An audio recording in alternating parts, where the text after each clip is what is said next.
Os casos de dengue em investigação aumentaram significativamente em apenas 11 dias, de acordo com os dados recentes do Ministério da Saúde. Até o dia 2 de fevereiro, haviam 1.810 casos registrados, mas agora, no último dia 14 de fevereiro, o número subiu para 4.012. E segundo a Secretaria Estadual de Saúde, uma morte por dengue foi confirmada em todo o estado de Mato Grosso, sendo que 3 óbitos ainda estão sendo investigados. Segundo informações divulgadas pela Agência Brasil Hoje, o Brasil já contabiliza 512.353 casos prováveis de dengue desde o início de 2024, com 75 óbitos confirmados e 340 mortes em fase de investigação. Conversamos com a doutora Nilza Fernandes, que nos falou um pouco sobre essa doença. A dengue ela tem 3 fases e meio que todas elas seguem esse padrão, porque são arboviroses, né? A primeira fase é a fase febril, que são do primeiro ao 5º dia. Tá? E aí depois, nessa fase, o que mais aparece? Febre, vômito, diarreia, fraqueza, dor no corpo, né, que a gente chama de mialgia, todos os músculos doem. Então essa é a primeira fase. Essa fase ela já não é tão grave, é uma fase que vai aparecer mais a febre, mas aí depois da febre acontece a desfervescência, que a gente fala, que é onde passa do período febril para o período crítico, que é ali o período crítico de 3 a 7 dias. E nesse período é onde mais deve se buscar ajuda, depois de 3 dias de febre. Tem as pessoas que são pessoas de risco, que são obesos, pessoas com problemas pépticos, gastrite, pessoas com alguma comorbidade, hipertensão, diabetes, grávidas, crianças. Essas pessoas devem buscar ajuda já nesses 3 dias de febre, após 3 dias de febre. Porque a dengue, ela não é mais dividida em dengue hemorrágica e não hemorrágica, ela é dividida em grupos. O grupo A é quem não tem sinais de alarme e nem fatores de risco. O grupo B já não tem sinais de alarme, porém tem fatores de risco, que são essas pessoas que eu estou falando. Ela já é, então, um passo acima das outras. Essas pessoas são as que tem que procurar principalmente. A partir daí, tem os sinais de alarme, que são dor abdominal intensa, cefaleia intensa, dor de cabeça muito forte, sangramento, tá? A febre persistir a partir de 5 dias. Outro fator agravante é a falta de ar, né, a dispneia. A pressão começar a baixar, mas aí já entra para uma outra fase. Essas pessoas que têm esses parâmetros, elas se encaixam no grupo C, que já começa a ser uma dengue grave. E do grupo C ao grupo D, que é o grupo de maior risco, aparecem os sinais de choque, que daí são os sinais de ou alguma disfunção de algum órgão, ou seja, uma disfunção hepática, que é a mais comum na dengue, do fígado. Aí a gente tem que pesquisar a função hepática, mas daí tem que ser já em ambiente intra-hospitalar. As pessoas que extravasam líquidos, porque na dengue ela tem esse mecanismo de extravasamento de líquidos. Então, as pessoas que têm derrame pleural, pessoas que têm ascite, ou seja, tem extravasamento de líquido para o abdômen, essas pessoas também já passam do grupo C para o grupo D. Então, essas pessoas também precisam estar internados e, às vezes, em unidades de terapia intensiva. Então, essas pessoas têm que ficar em alerta.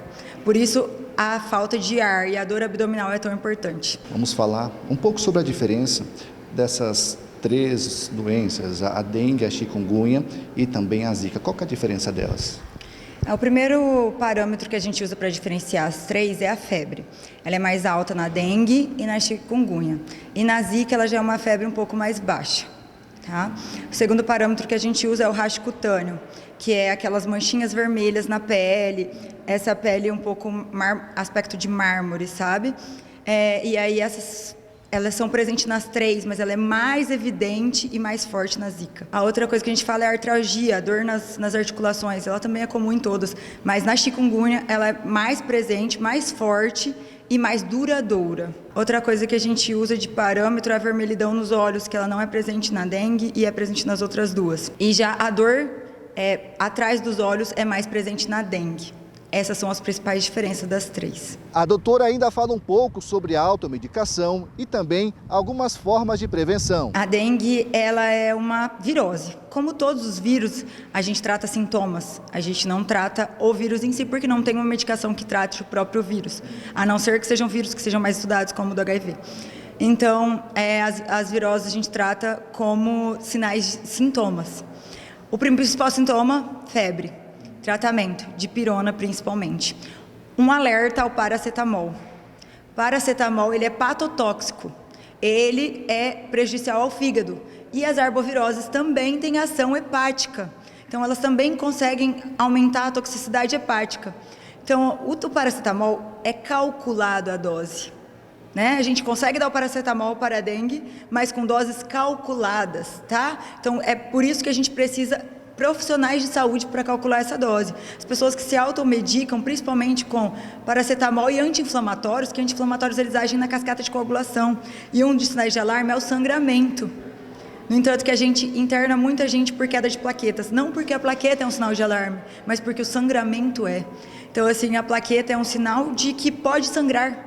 Então, a gente interna já a plaqueta por esse risco de sangramento. E é a mesma coisa do anti-inflamatório. O anti-inflamatório, além de poder sangrar, porque ele age na cascata de coagulação, ele também tem ação renal, que também vai causar uma outra disfunção, que é a renal, que pode levar ao choque. A gente já recebeu o paciente aqui com uma disfunção renal com necessidade de diálise por uso de anti-inflamatórios na dengue. Então, é muito grave essa questão da automedicação, não deve acontecer. A prevenção, principalmente em crianças e gestantes, o uso de repelente. O uso de repelente é muito importante em idosos também, em pessoas que já têm as comorbidades que a gente citou aqui, que são de importância na dengue.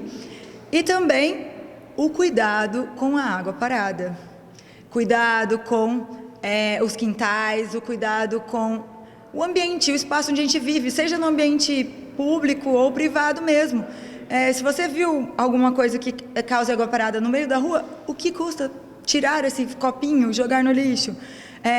Todos nós temos que fazer a nossa parte, porque como eu disse, é um caso de atenção na saúde a nível nacional. No entanto, que o Ministério da Saúde lançou na semana passada um novo protocolo de cuidado à dengue, porque é um problema nacional e que, como todo o país, o nosso município também tem sofrido e visto muitos casos dessas patologias. Nossa unidade está preparada desde os últimos meses, né, que teve um aumento bem expressivo.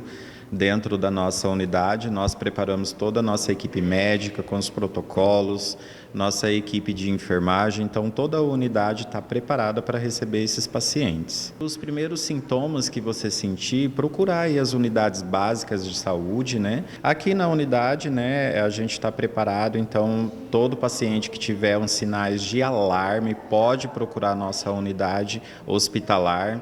E lembrando para a população, né, cuide do seu quintal, cuide do quintal do vizinho, então a gente tem que ter aí uma conscientização para evitar aí esses casos.